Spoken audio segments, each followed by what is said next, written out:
Olá, bom dia a todos e todas. Quero saudar a igreja com a graça e a paz do nosso Senhor Jesus Cristo. Amém? Bom estar aqui. Bom rever alguns. Talvez alguns aqui não me conheçam, mas a gente já tem uma caminhada longa, né, pela Redentor. Não tão longa, né, quanto a maioria de vocês, mas uma caminhada mais longa com a Darclé, né? Através do projeto Dorcas, já há muitos anos caminhando junto, desde a época em que nós estávamos em Itaperuçu, lá no Monte Oreb. Temos uma caminhada bonita e eu sou grato a Deus pela existência do Dorcas, pela existência dessa comunidade que está na retaguarda do Dorcas, que dá suporte para o Dorcas. E é lindo. Cadê a Larissa? Foi para o Ministério Infantil. Tão bom, né? Ouvir Larissa, ouvir vocês. Tem muitas igrejas que têm uma mensagem para a sociedade, mas o Dorcas é uma mensagem para a sociedade. Eu acho que a gente está precisando mais no Brasil de igrejas que são uma boa notícia e não apenas têm uma boa notícia. O Dorcas é uma boa notícia para essa igreja. O Dorcas é uma boa notícia para a cidade de Curitiba. O Dorcas é uma boa notícia para Almirante Tamandaré, para a comunidade do Bonfim. O Dorcas é uma boa notícia para o estado do Paraná. O Dorcas é uma boa notícia lá na Noruega. Sabia? O que acontece na comunidade do Bonfim por meio do Dorcas abençoa um monte de gente na Noruega, inspira a fé e a espiritualidade de muita gente na Noruega, na Alemanha. Então o Dorcas não apenas tem uma boa notícia, mas o Dorcas é uma boa notícia. A encarnação do Evangelho de Jesus Cristo naquele lugar. Isso é muito inspirador para todos nós, e eu espero muito que a gente tenha, como comunidade luterana, como comunidade do Redentor, essa percepção de que aquilo ali é o Evangelho. É o Evangelho quando vem para a terra, o Evangelho quando vem para o chão, o Evangelho quando vem para a vida, o Evangelho encarnado.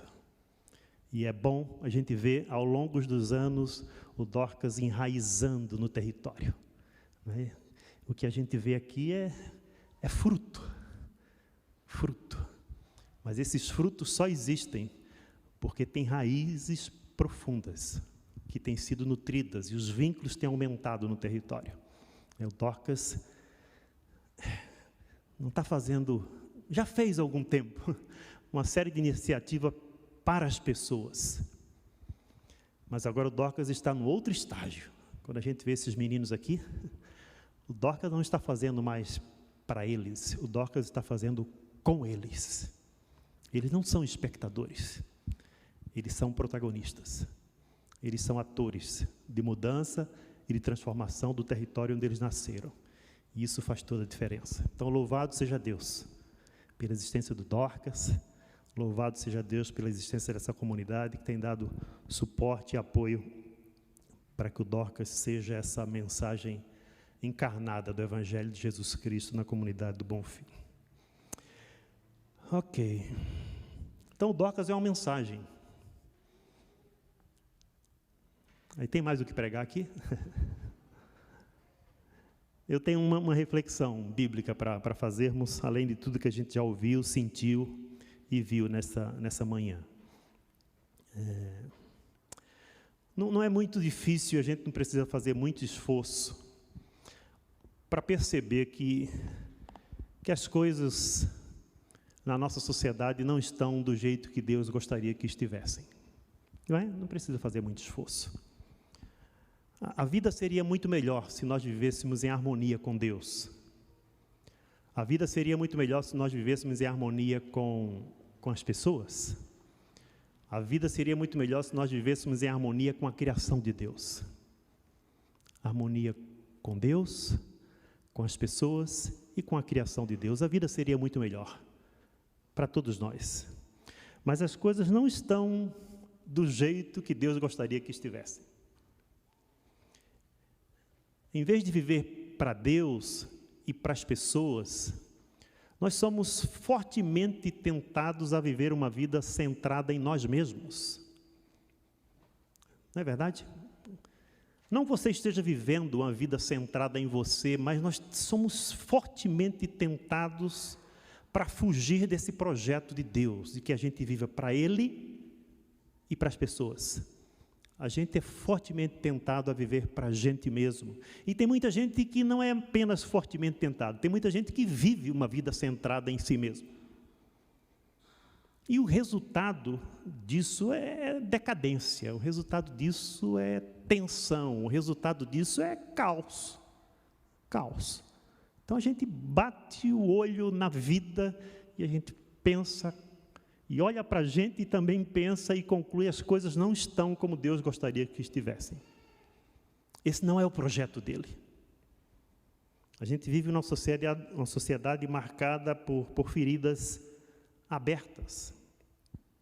Uma sociedade marcada por conflitos, por tensão, por intolerância, por competição, por individualismo, muito individualismo, cada vez mais individualismo.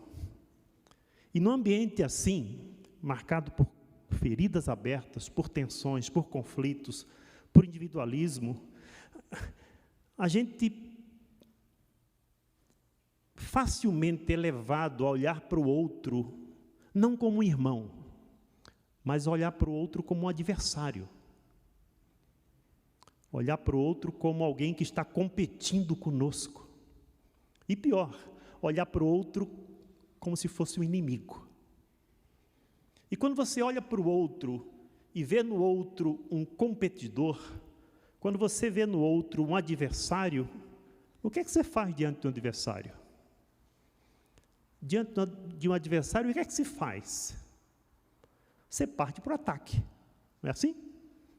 Se você olha para o outro e não vê o outro como irmão, vê o outro como adversário, diante do adversário a gente parte para o ataque. E se você vê o outro como inimigo, pior ainda. O que é que você faz diante do inimigo? Elimina, executa, tira ele da sua frente. Não é verdade? Então a gente vive assim, com medo, tenso,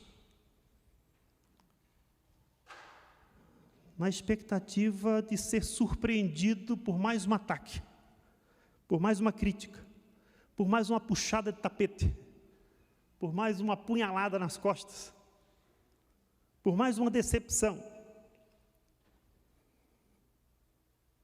E a igreja não está isenta desse ambiente e desse clima. As Escrituras Sagradas, meus irmãos e irmãs, elas apresentam o plano de Deus de, por meio de Cristo, nos reconciliar com Ele, com os outros e com a criação, fazendo com que as coisas voltem a funcionar como deveriam. A gente vê isso em 2 Coríntios capítulo 5, versos 18 a 20, já foi citado aqui. Projeto de Deus de nos reconciliar com Ele, por meio de Cristo, nos reconciliar com o outro e nos reconciliar com a criação de Deus. Em uma das declarações de missão de Jesus, fica muito claro o que Deus quer e o que Deus pretende para a humanidade. Jesus fala assim: eu vim para que todos tenham vida e a tenham plenamente. Lembram disso? João capítulo 10, verso 10. Eu vim, isso é uma declaração de missão. Eu vim para que todos tenham vida e a tenham plenamente. Deus quer que voltemos à vida. Amém? Deus quer que voltemos à vida que Ele sempre quis para todos nós. E esse retorno à vida significa voltar a ter um relacionamento harmonioso com Deus e com as pessoas. Esse retorno à vida tem a ver com amar a Deus e amar o próximo. Tudo na vida depende desses dois relacionamentos. essa conversão ou esse retorno à vida não é resultado dos nossos esforços. Esse retorno à vida não é resultado das nossas habilidades, das nossas competências. Esse retorno à vida resulta da nossa declaração de falência, de que nós não somos capazes, de que nós não podemos, de que sozinho a gente não consegue. Esse retorno à vida resulta do fato de depositarmos toda a nossa confiança em Deus, porque Ele, e só Ele, é capaz de nos resgatar do domínio das trevas e nos transportar para o reino do seu Filho amado, em quem temos a redenção, a saber, o perdão dos nossos pecados. É esse apelo para retornarmos à vida, caracterizada pela comunhão com Deus, mas também por ações fraternas, solidárias e misericordiosas para com as pessoas, que nós encontramos na Bíblia o tempo todo. O tempo todo a gente encontra na Bíblia esse apelo para que a gente retorne à vida, para que a gente volte a ter comunhão com Deus e comunhão com as pessoas. A gente encontra esse convite, esse apelo para o retorno à vida na Bíblia toda, no Antigo e no Novo Testamento. Como eu estou lendo os profetas menores nos últimos tempos, e eu recomendo que você leia, não sei se você está lendo algum livro específico na Bíblia, mas assim, volte a ler Oséias, voltem a ler Miqueias. Você vai ver nesses profetas, talvez, aquilo que vai sair no jornal da próxima semana, de tão atual que é. Volte a ler os profetas, Oséias, Joel, Amós, Miqueias, Abacuque, Zacarias, Malaquias. Lembram dessa turma? Dá uma olhada nessa turma, dá uma olhada no que eles estão falando. Dá uma olhada especialmente naquilo que Deus fala por meio dessa turma. E quando o Darkley me convidou para compartilhar a palavra, eu falei, eu estou lendo os profetas, então eu vou olhar para esse retorno à vida a partir de um convite feito por um desses profetas. E o texto é em Joel, capítulo 2, versos 12 e 13, eu vou ler aqui para vocês. É um desses convites que a gente encontra na Bíblia toda. E o profeta diz o seguinte, ou Deus diz por meio do profeta o seguinte: por isso o Senhor diz, voltem para mim de todo o coração, venham a mim com jejum, choro e lamento. Não rasguem as roupas em sinal de tristeza, rasguem o coração. Voltem para o Senhor, seu Deus, pois Ele é misericordioso e compassivo, lento para se irar e cheio de amor. Está sempre pronto a voltar atrás e não castigar. Joel, capítulo 2, versos 12 e 13. O profeta, ele deixa claro que não bastava mudar unicamente a aparência externa. Era necessário converter o coração. Era necessário converter o coração. E vale a pena a gente lembrar que o coração, ele não deve ser interpretado como algo que tem a ver com uma experiência interna. Não é essa a ideia de coração que a gente encontra na Bíblia. Na Bíblia, o coração representa o órgão responsável pela tomada de decisões. Na Bíblia, o coração representa o órgão que determina a orientação da vida. O que está no coração define o que nós pensamos. O que está no coração define o que nós sentimos. O que está no coração define o que nós fazemos. Então, por meio do profeta, Deus está dizendo, ou Deus está deixando claro que ele rejeita tanto uma mudança meramente externa, na estética, na roupa, nas vestes. Não é isso que Deus quer. Ele fala por meio do profeta, não rasguem a roupa. Deus está deixando claro que Ele rejeita tanto uma mudança meramente externa, quanto uma mudança meramente interna, que não leve a nenhuma consequência visível. Nós temos aí, portanto, meus irmãos, uma convocação radical a duas conversões simultâneas. Uma conversão pessoal e uma conversão comunitária. Esse seria o tema, se eu fosse dar um título para essa sermão, para essa prédica, seria um chamado a uma dupla conversão. O chamado aí é esse: Deus está convocando o seu povo a duas conversões simultâneas, uma conversão pessoal e comunitária, que alcança o nosso coração, mas que desemboca em mudança de vida, em novas atitudes. Os profetas bíblicos, eles não se relacionam com situações abstratas. Às vezes a gente ouve tanta mensagem que o negócio fica muito celestial, né? E a gente sai daqui, o que a gente faz com isso na segunda-feira? Parece que o negócio fica pairando sobre nós, né? Acho que eu tenho falado que a gente precisa fazer aterramento da palavra de Deus, né? A palavra de Deus tem que ser aterrada, né? Tem que descer para o chão da vida. Ela fica pairando aí sobre nós, aí de segunda-feira a gente vive como, sei lá, às vezes como ateus, né? Tem um negócio nascendo na igreja brasileira que são os evangélicos ateus de segunda a sexta. É um negócio esquisito, pessoal, porque de segunda a sexta os caras vivem como se Deus não existisse. Não tem conexão da fé do domingo com a segunda. Não tem conexão do culto do domingo com a atuação no Congresso Nacional, de terça a quinta. Não tem ligação. Aquilo que é ouvido, dito, falado e refletido no culto não desemboca em mudança de postura e em comportamento ético na sociedade. Então parece que o negócio fica pairando e a gente precisa mais desse aterramento. Então a convocação aí do profeta é radical. Convocação a duas conversões simultâneas, uma conversão pessoal e ao mesmo tempo comunitária. Então os profetas eles se relacionavam com situações concretas da vida. Diante dos profetas existia uma série de problemas concretos. Se você lê o livro de Joel, a profecia de Joel brota de uma leitura que ele está fazendo da sociedade, do que está acontecendo, do caos.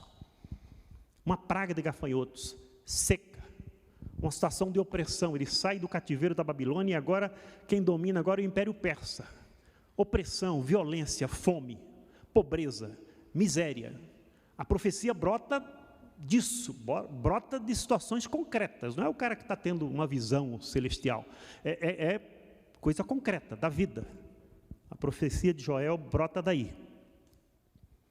Por isso as convocações à conversão, elas deixam sempre muito claro que o espaço, por excelência, do exercício da fé se encontra no dia a dia. Por isso tinha que haver coerência entre o culto e a vida. E quando não tinha coerência entre o culto e a vida, Deus levantava os profetas para dizer assim: parem o culto, porque eu não aguento mais. Eu não aguento mais as canções de vocês. Essas ofertas aí que vocês pensam que me agrada, eu não quero. Eu não quero. Porque vocês me cultuam no dia e no outro dia vocês oprimem os pobres. Ofertam num dia e no outro dia a balança de vocês é uma balança enganosa. Então parem um culto. Parem um culto. Não porque o culto é ruim, é porque não tem mais coerência entre o culto e a vida. Essa era a mensagem dos profetas. O espaço por excelência do exercício da fé se encontra na realidade do cotidiano. A conversão não se limita à esfera privada. A fé no Cristo de Deus tem obrigatoriamente uma função pública. O Espírito Santo de Deus nos habilita a adotar um novo estilo de vida que manifesta concretamente em nosso dia a dia as virtudes daquele que nos chamou das trevas para a sua maravilhosa luz. É isso que o Espírito Santo de Deus faz e quer fazer em nós. Ele quer nos habilitar, Ele quer nos empoderar para adotarmos um estilo de vida que manifesta de maneira concreta as virtudes e o caráter do Deus que nos chamou das trevas para a sua maravilhosa luz, como diz Pedro na sua primeira carta, no capítulo 2, versos 9 e 10. Eu quero dizer que a conversão, ela nos leva a tomar decisões e fazer escolhas que têm implicações sociais, que têm implicações políticas, que têm implicações econômicas. A vida transformada que Deus queria ver em Israel, como fruto dessa conversão do coração, a vida transformada que Deus queria ver, diferentemente dos valores que imperavam ao redor de Israel, a vida que Deus queria ver é uma vida que centrava-se na justiça, no amor, na partilha, na solidariedade, na misericórdia, na erradicação da pobreza e na defesa da dignidade humana. Era essa vida transformada que Deus queria ver se manifestando no meio do seu povo. Deus queria ver uma organização comunitária que transcendia a egolatria e o individualismo. Era isso o fruto de um coração convertido. O surgimento de uma comunidade que transcende a egolatria e o individualismo. Então, da mesma forma, meus irmãos e irmãs, a Igreja de Jesus Cristo é uma comunidade que existe para o outro. Nós não somos chamados a viver para nós mesmos. A igreja é uma comunidade de pessoas que foram, por Cristo, remidas de toda maldade e que agora, corajosamente, na arena pública, toma posição ao lado de Deus, em contraposição ao mundo, no qual ela vive, do qual ela participa e ao qual ela serve. Tomar posição ao lado de Deus significa, entre outras coisas, assumir um compromisso radical com a defesa da vida, com a promoção da justiça e com a promoção da paz. Tomar posição ao lado de Deus significa, entre outras coisas, assumir um compromisso radical com a defesa da vida, com a prática da justiça e com a promoção da paz. Vida, justiça e paz são valores do reino que nós pertencemos, do reino do Filho amado de Deus.